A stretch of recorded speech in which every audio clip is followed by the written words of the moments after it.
നമസ്കാരം, ഇൻസൈഡിലേക്ക് സ്വാഗതം. സിനിമാ മേഖലയിലെ പല തരത്തിലുള്ള വിവാദങ്ങൾ പല സമയത്തും പലരും തുറന്നു പറഞ്ഞ് പുറത്തു വരാറുണ്ട്.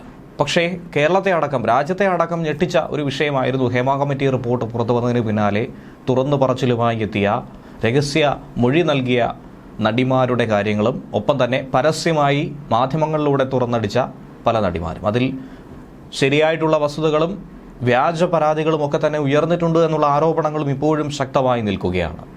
അപ്പോൾ ഒരു പറ്റം ആളുകൾ അനുഭവിച്ച ദുരിതത്തെ ശക്തമായി വിവരിക്കുമ്പോൾ അതിനിടയിൽ ചില സ്വാർത്ഥലാഭം മനസ്സിൽ കണ്ട് നടത്തിയ ചില നീക്കങ്ങളെ തന്നെയാണ് സംവിധായകൻ ആലപ്പി അഷ്റഫ് ഇപ്പോൾ അദ്ദേഹത്തിൻ്റെ യൂട്യൂബ് ചാനലിലൂടെ തുറന്നു പറഞ്ഞിരിക്കുന്നത്.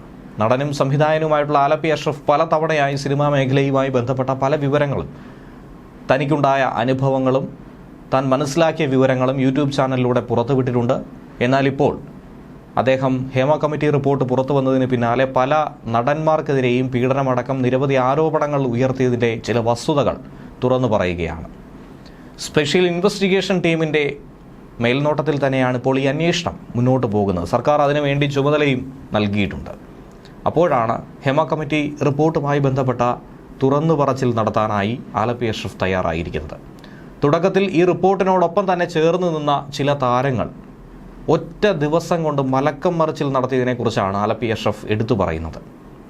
അദ്ദേഹം പറയുന്ന കാര്യം ഇങ്ങനെയാണ്: ചൂഷണത്തിന് വിധേയമായൊരു സംവിധാനം നമ്മുടെ മലയാള സിനിമാ മേഖലയിൽ നിലനിൽക്കുന്നു എന്നുള്ളത് സത്യമാണ്. ഹേമ കമ്മിറ്റി റിപ്പോർട്ട് പുറത്തു വന്നതിന് പിന്നാലെ ജനങ്ങൾക്കൊക്കെ അക്കാര്യം മനസ്സിലായി. എത്ര കാലം മുൻപേ ഇത് നടക്കുന്നു എന്നുള്ളത് ആളുകൾ മനസ്സിലാക്കി തുടങ്ങി. ഏതെല്ലാം വൈകൃതങ്ങൾ കൊണ്ട് അഴുകി നാറാമോ അതിനപ്പുറമുള്ള പുഴുത്ത സമ്പ്രദായമാണ് മലയാള സിനിമയിൽ. റിപ്പോർട്ടിൽ എല്ലാവരെയും കുറിച്ചല്ല പറയുന്നത്. ഒരു വിഭാഗം ആളുകൾ ഇങ്ങനെ ആയിപ്പോയി എന്നുള്ളത് കൊണ്ട് മുഴുവനായി അടച്ചാക്ഷേപിക്ക് പറയാനും കഴിയില്ല. 1000-ലധികം ആളുകൾ ജോലി ചെയ്യുന്ന ഒരു മേഖലയാണ് സിനിമാ മേഖല.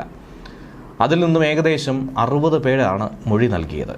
ഈ പ്രശ്നങ്ങൾക്കെല്ലാം കാരണം 15-അംഗ പവർ ഗ്രൂപ്പ് ആണെന്നാണ് റിപ്പോർട്ടിൽ പറയുന്നത്. ഇവരുടെ ആവശ്യങ്ങൾക്ക് വഴങ്ങിക്കൊടുക്കാത്തവരുടെ ഭാവി തന്നെ ഇല്ലാതാക്കുമെന്ന് റിപ്പോർട്ടിലും പറയുന്നു. ഈ പവർ ഗ്രൂപ്പിലുള്ളവരുടെ പേരോ മറ്റ് വിവരങ്ങളോ ഹേമ കമ്മിറ്റി റിപ്പോർട്ടിൽ പുറത്തു വന്നിട്ടില്ല. അതിനെക്കുറിച്ച് തനിക്കും വേണ്ടത്ര വ്യക്തതയില്ല എന്നാണ് ആലപ്പി അഷ്റഫ് പറയുന്നത്. പക്ഷേ പവർ കുറഞ്ഞ നിരവധി ഗ്രൂപ്പുകൾ സിനിമാ മേഖലയിലുണ്ട്. അതിനെക്കുറിച്ച് വളരെ വ്യക്തമായി ആലപ്പി അഷ്റഫിന് അറിയാം. അതിൽ ചിലതാണ് Thiruvananthapuram group, Mattancherry group, Ernakulam group, ലഹരി ഗ്രൂപ്പ്, അങ്ങനെ പലതും. ഇരകൾ കൊടുത്ത തെളിവുകളൊക്കെ തന്നെ ഭദ്രമായി ലോക്കറിൽ സൂക്ഷിക്കുകയാണ്. അതിജീവിതയ്ക്കൊപ്പം അഭിമാനത്തോടെ എല്ലാ പിന്തുണയോടെയും നിന്ന കൂട്ടായ്മയാണ് WCC. അവർ പ്രതികരിച്ചതിൻ്റെ ഒരു ഫലമാണ് ഇന്ന് നമ്മളൊക്കെ തന്നെ കാണുന്ന ഈ ഹേമ കമ്മിറ്റി റിപ്പോർട്ടും അതിന് പിന്നാലെ ഉണ്ടായ മാറ്റങ്ങളും. അവരെ ഫെമിനിസ്റ്റുകളെന്ന് വിളിച്ചവർക്ക് ഇപ്പോൾ സമാധാനത്തോടെ ഉറങ്ങാൻ പോലും കഴിയാത്ത അവസ്ഥ. WCCയുടെ ഭാഗമല്ലാത്ത വനിതകളും അവർക്കൊപ്പം ശബ്ദമുയർത്തുന്ന ഒരു കാഴ്ച നമ്മളേവരും കണ്ടു. ഇരയുടെ പേര് വെളിപ്പെടുത്തരുതെന്നും കുറ്റം ചെയ്തവരുടെ പേര് പുറത്തു പറയണമെന്നും അവർ ആവശ്യപ്പെട്ടു. എന്നാൽ അങ്ങനെ പറഞ്ഞവരുടെ ഇപ്പോഴത്തെ മലക്കം മറിച്ചിലൊന്നും തന്നെ ആർക്കും വിശ്വസിക്കാൻ കഴിയുന്നില്ല. അവരൊക്കെ നിന്ന നിൽപ്പിൽ സ്വാർത്ഥ ലാഭത്തിനായി മാറിയിരിക്കുന്നു. അവരെയൊക്കെ പൊതുസമൂഹം ഇഷ്ടപ്പെട്ടിരുന്നത് അവരുടെ നിലപാടുകൾ കൊണ്ടായിരുന്നു. സിനിമാ മേഖലയിൽ നവീകരണം വേണമെന്ന നിലപാട് തന്നെ ഉണ്ടായത് ഇങ്ങനെയുള്ള സംഭവങ്ങൾ നടന്നതുകൊണ്ടായിരുന്നു. തുറന്നു പറയുമ്പോൾ അവസരം കിട്ടുമ്പോൾ അവർ പറയട്ടെ. മുഖംമൂടികളൊക്കെ തന്നെ അഴിഞ്ഞു വീഴണം. നിങ്ങളെപ്പോലുള്ളവർ ദയവായി അതിന് തടസ്സം സൃഷ്ടിക്കാതിരിക്കൂ എന്നാണ് ആലപ്പി അഷ്റഫ് പറയുന്നത്. ഈ റിപ്പോർട്ടിനെ ഇല്ലായ്മ ചെയ്യാൻ ഒരു നിർമ്മാതാവ് ആദ്യം ഹൈക്കോടതിയെ സമീപിച്ചു. അദ്ദേഹം ഒരു പൊതു താൽപ്പര്യ ഹർജി ഹൈക്കോടതിയിൽ കൊടുത്തെങ്കിലും അത് നിലനിന്നില്ല. ഒടുവിൽ അയാൾ സുപ്രീം കോടതിയെ സമീപിച്ചു. ഈ റിപ്പോർട്ടിനെ ഇല്ലായ്മ ചെയ്യാൻ മറ്റൊരു നടി കൂടി സുപ്രീം കോടതിയിൽ കക്ഷി ചേർന്നു. റിപ്പോർട്ട് പുറത്തു വന്നപ്പോൾ ചിലരൊക്കെ ആഘോഷമാക്കി. ഭാരതം പത്മശ്രീ കൊടുത്ത് ആദരിച്ച ബാലചന്ദ്ര മേനോനെ പോലും വെറുതെ വിട്ടില്ല. തുണിക്കടയിലെ പാവയ്ക്ക് ദിവസവും തുണി മാറ്റുന്നത് പോലെ നിരവധി യുവതികളെ നൂൽവസ്ത്രമില്ലാതെ നിർത്തിയിട്ടുള്ളത് ആ നടി കണ്ടെന്ന് കോമഡി പോലെ പറയുന്നു. അങ്ങനെ കോമഡി സ്കിറ്റിൻ്റെ രീതിയിൽ അവർ ഈ കാര്യങ്ങൾ അവതരിപ്പിക്കുന്നു. അങ്ങനെ പൊതുസമൂഹത്തിന് മുന്നിൽ അദ്ദേഹത്തെ അപമാനിതനാക്കുന്നു. മാനം തിരിച്ചു പിടിക്കാൻ അദ്ദേഹം കോടതിയെ ആശ്രയിച്ചു. കോടതി ബാലചന്ദ്ര മേനോനൊപ്പം നിന്നു.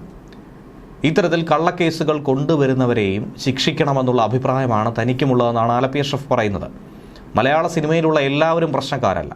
അങ്ങനെയുള്ളവരെ കണ്ടെത്തി പ്രശ്നം പരിഹരിക്കുകയാണ് ചെയ്യേണ്ടതെന്നും അദ്ദേഹം എടുത്തു പറയുന്നു.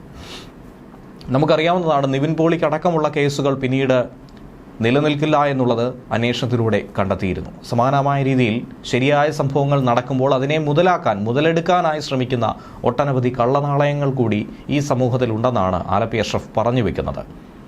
ഇതുപോലുള്ളവരെ തിരിച്ചറിയുകയും ഒറ്റപ്പെടുത്തുകയും പരാതി കൊടുത്തതുപോലെ തന്നെ ഇവരെ തിരിച്ച് ശിക്ഷിക്കാനുള്ളൊരു നടപടിയും തന്നെയാണ് ഉറപ്പായും ഉണ്ടാകേണ്ടത്. ഇതിനെതിരെ വലിയൊരു ജനരോഷം തന്നെയാണ് ഒരു ഭാഗത്ത് ഉയർന്നു കേൾക്കുന്നത്. ന്യൂസ് ഡെസ്ക് മലയാളി വാർത്ത ഇൻസൈഡ്.